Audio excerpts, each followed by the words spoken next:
सर्वकल्याणकारकं प्रधानं सर्वधर्माणां जैनं जेतु शासनं जैनं जेतु शासनं। देवादिदेव खड़जाट आठ श्री शांतिनाथ भगवान की, परम पूज्य आचार्य गुरुदेव श्री विद्यासागर महाराज की, मुनि श्री विमल सागर महाराज की, तीन कम नौकर महाराजों की।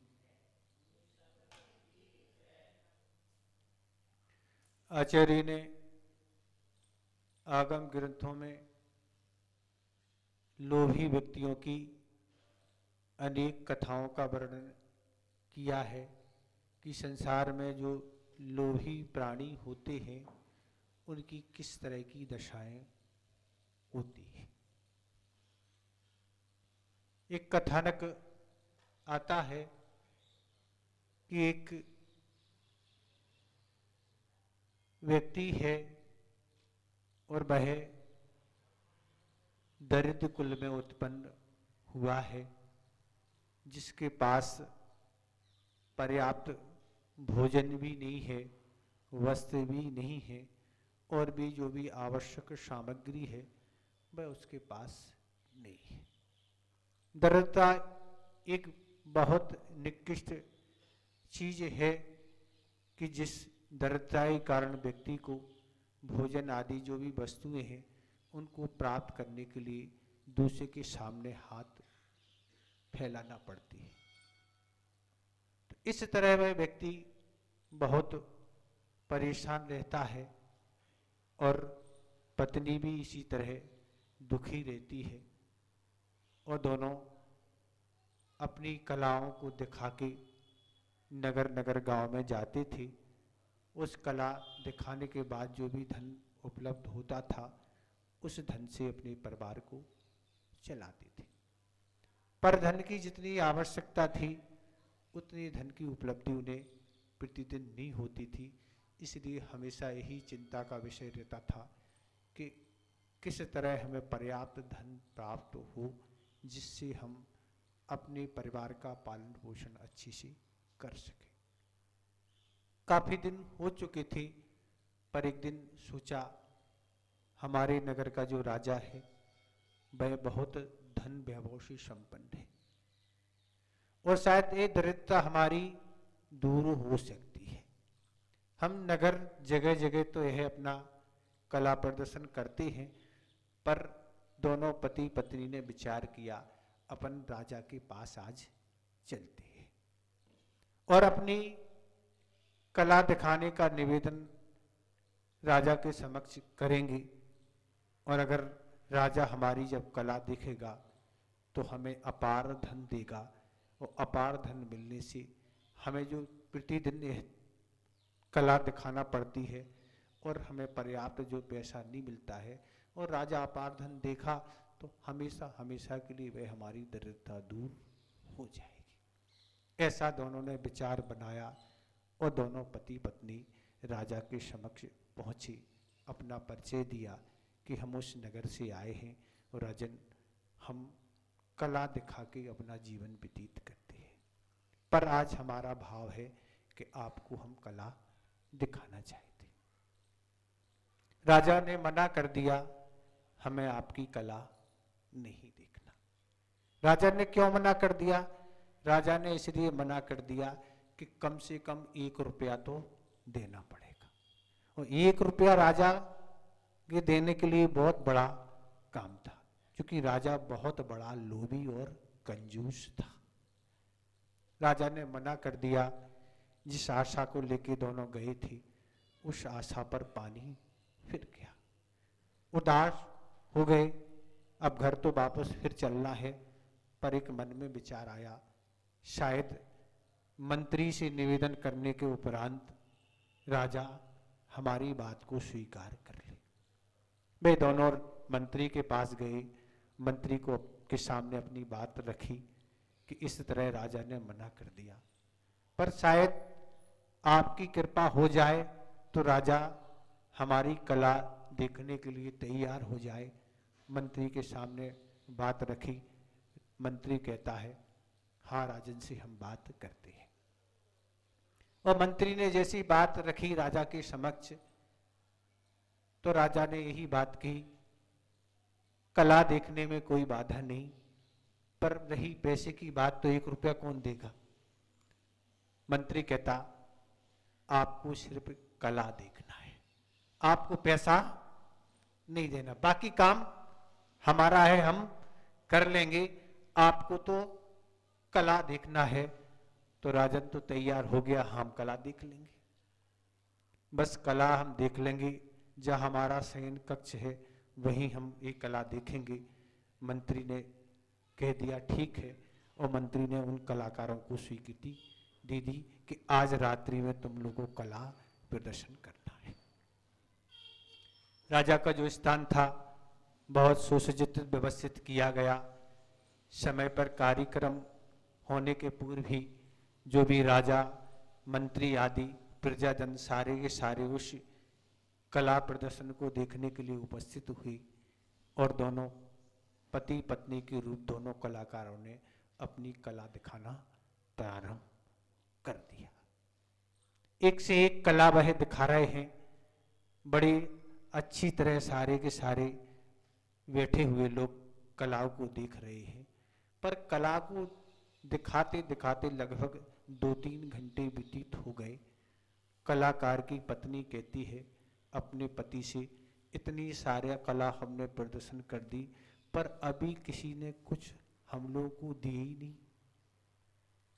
क्योंकि कलाकार है वो अपनी कला दिखाएगा, और कला के रूप में कुछ वह चाहता तो है अपने जीवन के निर्वाह के लिए, पर अभी तक किसी ने कुछ भी नहीं दिया। तब वह कलाकार अपनी पत्नी से कहता है कि बहुत बीती, थोड़ी रही, थोड़ी भी अब जाए। क्या कह रहे हैं, अब कला करते दिखाते दिखाते बहुत कलाकारी हम दिखा चुके हैं, अब बहुत बीत गई है, थोड़ी अब रात्रि बची है, वह भी निकलने को है। तो इस तरह की जो पंक्तियां थीं, दोनों कलाकार अपनी कलाकारी दिखा रहे हैं, वे इस पंक्ति को बार बार पढ़ रहे हैं, बहुत बीती, थोड़ी रही, अब थोड़ी भी जाए। इन पंक्तियों को बार बार दोहराते हुए दोनों कलाकार अपनी कला का प्रदर्शन कर रहे हैं। और कुछ देर ही पंक्तियां पढ़ते पढ़ते एक बाबा जी उस सभा में उठी, और जो अपने शरीर पर रत्नों का कंबल ओढ़े हुए थे, रत्नों का कंबल उन्होंने अपने शरीर से उतारा, उस कलाकार को रत्नों का कंबल दे दिया। और देर जैसे ही दिया, कलाकार तो प्रसन्न था ही, पर पत्नी तो बहुत ज्यादा प्रसन्न थी। अपन जहाँ 1 रुपये 10 रुपये 20 रुपये की बात कर रहे थे, आज तो हमारी कला से एक रत्नों का कंबल हमें प्राप्त हो गया। और अब कला में और जोश आ गया, कला को और अच्छे से दिखाने लगे। और धीरे धीरे कुछ समय ही व्यतीत हुआ कि राजकुमार उस सभा से उठा, और उसने भी अपना कीमती जो भी चेन वगैरह आभूषण थे वो सारे उतार के उस कलाकार को दी थी। अब तो और प्रसन्नता बढ़ गई, और फिर कला दिखा रहे हैं। और कुछ समय और व्यतीत हुआ कि राजकुमारी ने अपना 9 लखा राख हार जो वो पहने थी वह उतार के उस कलाकार को दे दिया। अब तो कलाकार का माला माल हो गया।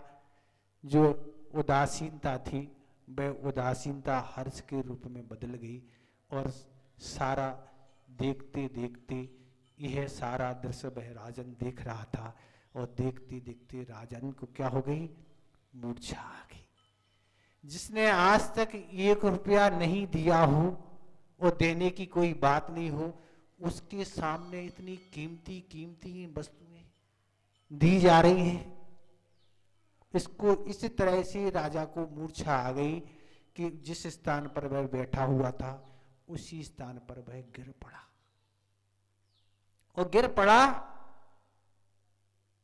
तो सारे मंत्री गण जो भी थे अपने स्थान से उठ के राजा के समीप पहुंचे, और राजा को उठा के दूसरे कक्ष में ले गए और उपचार करना प्रारंभ कर दिया।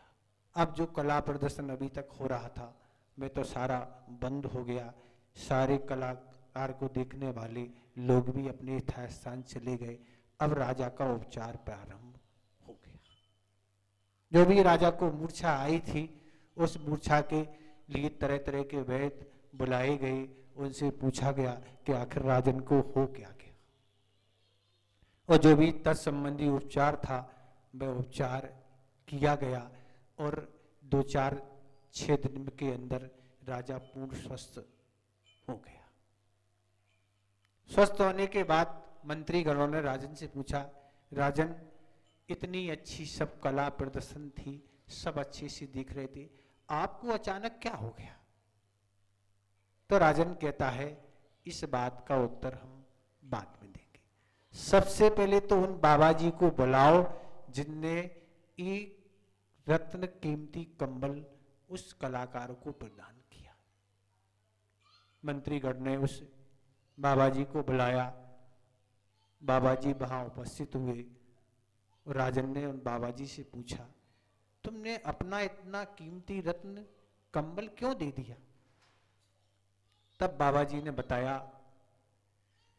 हमें यह मनुष्य पर्याय मिली हुई थी, सब कुछ हमें अच्छा अच्छा पुण्ययुग से मिला था, पर उस कलाकार ने जो लाइन कही कि बहुत बीती थोड़ी रही, अब थोड़ी भी जाए, जैसे उसकी मैंने लाइन सुनी, सुनकर मुझे लग गया कि मैं कल्याण के लिए जो हमें मनुष्य पर्याय मिली हुई थी, जैन कुल आदि जो सब अच्छी अच्छी सब चीजें मिली थी, वह हमने पूरा जीवन विषय भोग पापों में निकाल दिया। आज तक हमने कल्याण के लिए कुछ भी काम किया नहीं, सिर्फ कमाया और भोगा, इसमें हमने पूरा जीवन निकाल दिया, पर कल्याण के लिए कोई भी हमने काम नहीं किया। पूर्व पुण्य से सब कुछ मिला था, उसको भोगते रहे, पर आगामी पर्याय को लिए कोई भी हमने पुण्य नहीं किया।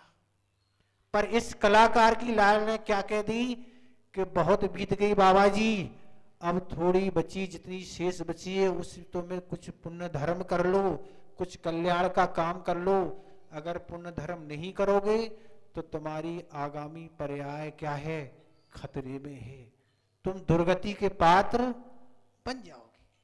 इसलिए एक कीमती बात सुनकर राजन, हमने उसको रत्न कंबल दे दिया कि उसने तो हमारी विचारधारा को पूर्ण बदल दिया, और मैंने विचार कर लिया कि अब सब कुछ त्याग करके अपने आगामी जीवन को अब हम सुंदर बनाएंगे और इस मन्नत पर पर्याय को सार्थक करेंगे।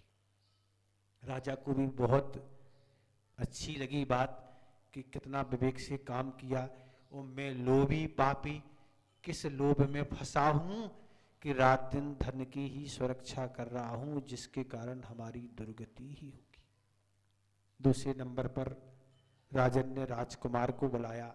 राजकुमार भी वहां उपस्थित हुआ और राजकुमार से पूछा कि तुमने अपने कीमती आभूषण सारे के सारे कलाकार को क्यों दे दिए? तब राजकुमार कहता, राजन सुनो,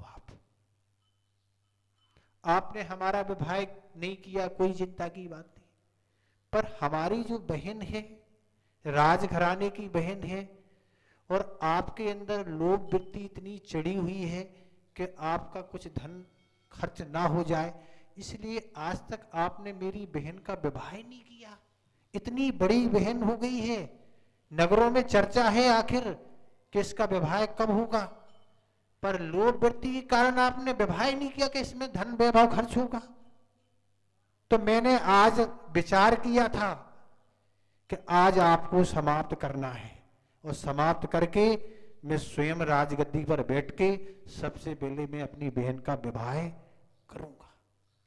पर इस कलाकार की लाइनों ने क्या कहा कि बहुत बीती थोड़ी रही, अब थोड़ी भी ही जाए, इसलिए हमने आज विचार बदल दिया कि आपको समाप्त नहीं करना है, इसलिए सारे कीमती आभूषण हमने उसको दे दिए।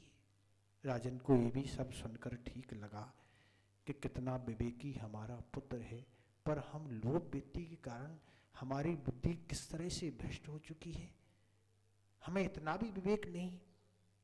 तीसरे नंबर पर राजकुमारी को बुलाया गया और राजकुमारी से पूछा कि तुमने अपना 9 लखा हार उस कलाकार को क्यों दे दिया।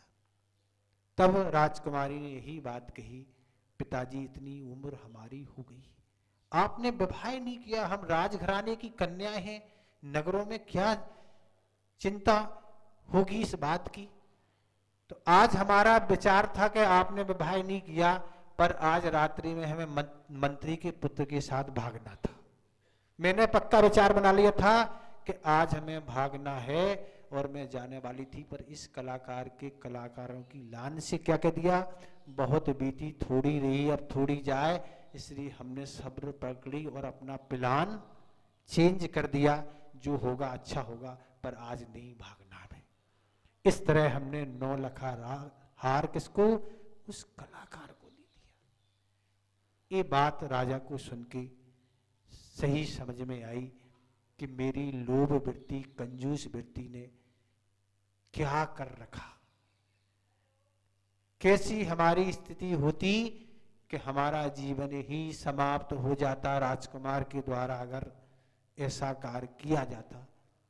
तब राजा को बड़ी विरक्ति आ गई और वह सारे राजपाट का त्याग करके दीक्षित हो गया और अपने कल्याण मार्ग में लग गया। तो इस तरह से ये कथा है।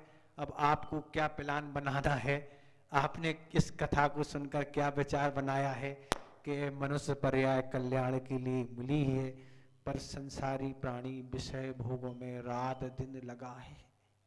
आचार्य ने एक बार कहा था कि लोग यही कहते हैं हम किसी के गुलाम नहीं हैं, हम किसी के गुलाम नहीं हैं, हम किसी की गुलामी नहीं करते हैं, हम तो कमाते हैं और आराम से रहते हैं। पर आचार्य ने कहा था कि 5 इंद्रियों मन की रात दिन गुलामी में लगे हो, इस इंद्री का जो भी हुक्म है उसकी तुरंत पूर्ति करते हो, कहते हम किसी के गुलाम नहीं है।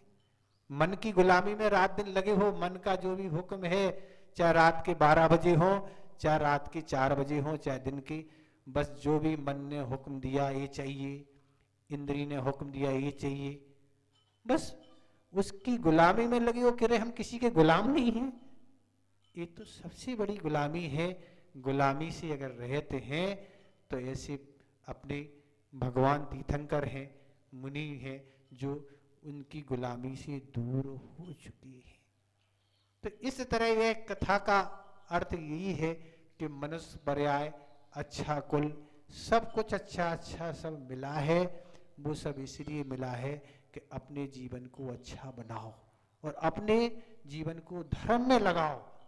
जितना भी आपको समय है उनको धार्मिक क्रियाओं से जोड़ो, धार्मिक कार्य करो, तो आगामी जीवन का क्या है के लिए पुण्य संचय होगा और उस पाप से आप बच सकेंगे, अन्यथा यूं निकल जाएगा।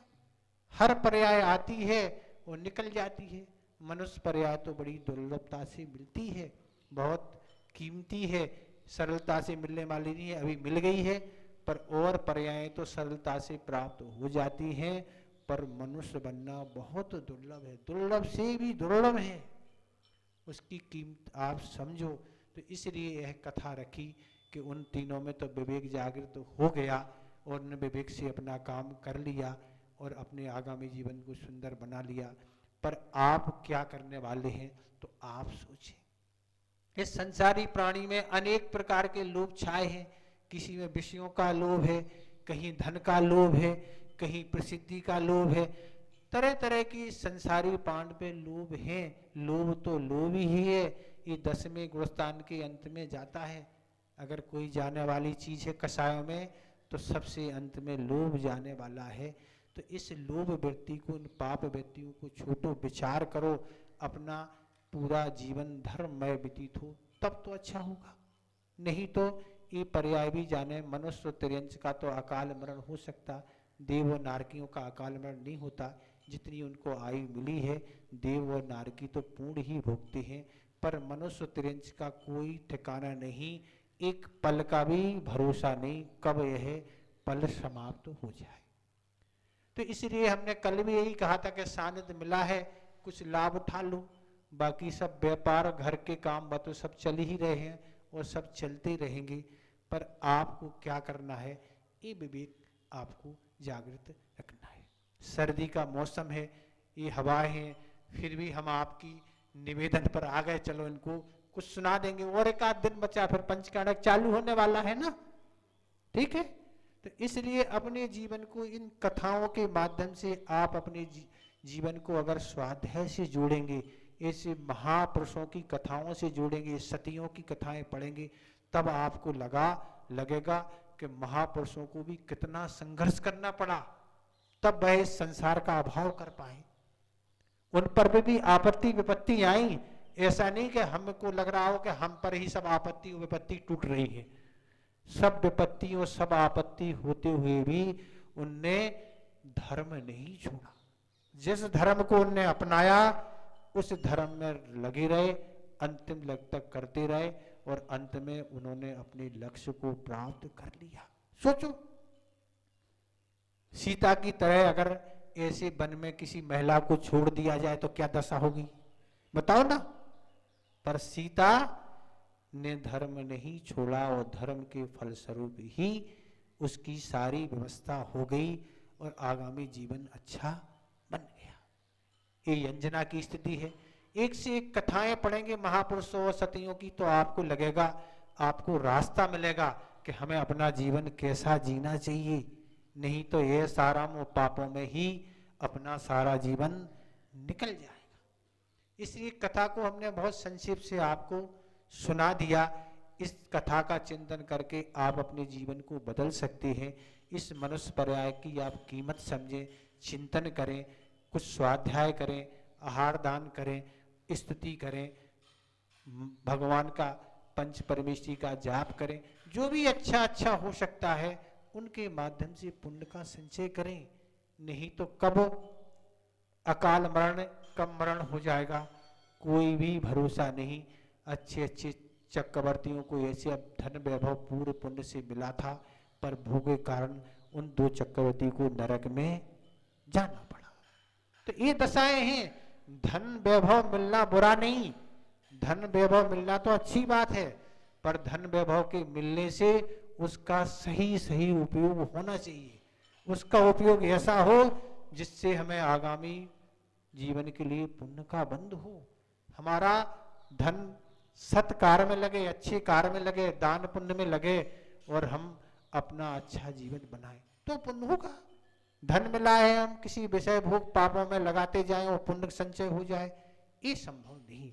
पुण्य संचय कब होगा, जो भी आगम में आचार्य ने जिन कारणों के लिए विधान किया, ऐसे पंचकाणक आपके होने वाले हैं, तो ऐसे कार्य आदि में जो भी हम अच्छे कार्यों में उसको लगाएंगे तो हमें पुण्य का संचय होगा, और ये परंपरा से हमें मुक्ति के लिए कारण बनेगा। तो इसलिए हमारा कहना ये है कि आपको कितना सुनाते जाएं, कितनी सुनाते जाएं, सुनने से नहीं, अपने जीवन में उतारने से कुछ होगा, उसका कुछ चिंतन करने से होगा कि हमें भी कैसा अपना जीवन बनाना चाहिए। तो ऐसा आप अगर करते चले जाएंगे तो सब कुछ अच्छा होता चला जाएगा। तो ये तो छोटी सी कथाएं, ऐसी अनेक कथाएं आपको लोभी व्यक्तियों की मिलेगी और दानी व्यक्तियों की मिलेगी, जिनने अपने जीवन को लोभ से छुड़ा दिया और अच्छा काम किया, उनका जीवन अच्छा बन गया, और जो लोभ में फंसे रहे वो दुर्गति के पात्र बन गए। तो इस तरह से अपने जीवन को इन विषयों के लोभ से छोड़ें। अनेक प्रकार की विषय सामग्री आज दुनिया में बिछी है, नई आइटम, नई वस्तु आ रही हैं, उन लोभ के कारण ऐसे हम पापों को बंद करते चले जा रहे हैं। धन की कोई सीमा है, इसलिए आचार्य ने कहा कि धन परिग्रह परिवार व्रत एक बनाना चाहिए कि हमें आखिर कितना धन आवश्यक है। अगर आप परिग्रह परिवार व्रत की सीमा नहीं बनाएंगे और इच्छा रखेंगे तो दुर्गति के पात्र हो जाएंगे। क्योंकि आचार्य उमा स्वामी महाराज ने तत्वार सूत्र के 6 अध्याय में लिखा ही है, क्या लिखा है, बहवारम परिगतम नारकस्य वसा, बहुत आराम और बहुत परिग्रह नरक आयु के लिए कारण है। आप रात दिन परिग्रह के जोड़ने में लगे हो तो क्या हो रहा, नरक आयु बंद हो सकती। और बहुत आरंभ, जब आप धन ज्यादा लोभ होगा आपका धन का, तो बहुत आरंभ भी करना पड़ेगा। जब धन की ज्यादा इच्छा है तो बिना आरंभ की ये धन आने वाला नहीं है, और बहन धन आने वाला नहीं है तो आरंभ होगा तो पाप का बंध होगा। इसलिए आचार्य गुणभद्र महाराज ने आत्मा शासन में एक श्लोक दिया, और उन्होंने इस श्लोक में यही कहा कि जिस तरह से शुद्ध जल से कभी नदियां परिपूर्णता को प्राप्त नहीं होती, नदी में जो भी बाढ़ आती है वो कभी भी शुद्ध जल से नदी भरती नहीं। जब भी वो नदी भरेगी, कैसे भरेगी, अशुद्ध जल से ही नदी भरेगी। अशुद्ध जल का अर्थ क्या है, चारों तरह से मिट्टी भी उस पानी में होगी, गोबर भी होगा, और क्या होगा, लकड़ी भी होगी, हड्डी मल मूत्र आदि सारा कचरा जब इकट्ठा होगा, वह पानी, गंदा पानी जब उस नदी में आएगा तब वह नदी भरेगी। इसी तरह से उन्होंने लिखा कि सज्जन पुरुषों की जो धन संपदा बढ़ती है वो ईमानदारी से नहीं बढ़ सकती, सारे हिंसा भी करना पड़ेगी, झूठ भी बोलना पड़ेगा, मायाचारी भी करना पड़ेगी, छल आदि सब कुछ करना पड़ेगा, चोरी भी करना पड़ेगी, परिग्रह आदि। जब सब तरह के पाप किए जाएंगे तब वह धन का संग्रह होगा। इस तरह से अशुद्ध धन से ही लोग धनवान बनते हैं, सच्ची कमाई से कोई धनवान नहीं बनता है। अपवाद अलग है, जो तीर्थंकर और बड़े बड़े चक्रवर्ती आदि होते हैं, उनका पूर्व का पुण्य है, उससे उनको सब मिल जाता है, उनको कमाना नहीं पड़ता। पर सामान्य व्यक्ति को बिना कमाए नहीं मिलता, और कमाने में सारे तरह के पाप आदि होते हैं, और पाप का जब उदय आता है तो भोगना पड़ता है। तो इसलिए संक्षिप्त सार में यही है कि अपनी वृत्ति को समझो, मनुष्य पर्याय किस लिए मिली है, कल्याण के लिए मिली है, तो कल्याण के लिए आप उन धर्म ध्यान से जुड़ो, जो भी पाप से जितना बच सके बचो, तो आगामी जीवन सुंदर बनेगा। अन्यथा यूं जाने वाली पर्याय है, इस पर्याय जाएगी, कब मनुष्य हम बनेंगे कोई भरोसा नहीं है। लगातार 8 भाव पुरुष के मिलते हैं, लगातार कितने मिलते हैं, 8 मिलते हैं 2000 सागर में। वो अगर आपने कल्याण नहीं कर पाए तो फिर वहीं कहाँ जाना है, निगोज जाना है। एक श्वास में 8-10 बार जन्मो मरो भयो दुख बार, बस लिफ्ट सी चलती है, लिफ्ट में आप बैठते हैं तुरंत पहुंच जाते हैं। ऐसी निगोज में एक श्वास में 18 बार जन्म और मरण हो जाता है, एक श्वास। बताओ, ये स्थितियां होती हैं। इसलिए विचार करो, जो भी आपको सानिध्य बड़े पुण्य से आपको मिला है, नगर नगर के और गांव गांव के लोग तो तरसते हैं। अभी हम लोग घाटोल से खोड़ादरी गए तो एक दिन का ही प्रवास हुआ, पर लोग इतने प्यासे थे, ऐसे तरस रहे थे, नहीं महाराज 2 दिन दे दो, 3 दिन दे दो, सबकी अभिलाषाएं थी, पर समय अभाव की नहीं। पर आपको तो लगभग 10-15 दिन का समय मिल गया है, अब आप क्या करना है वो आप सोचें। इतने पर्याप्त समझते हैं। हिंसा परमो धर्म की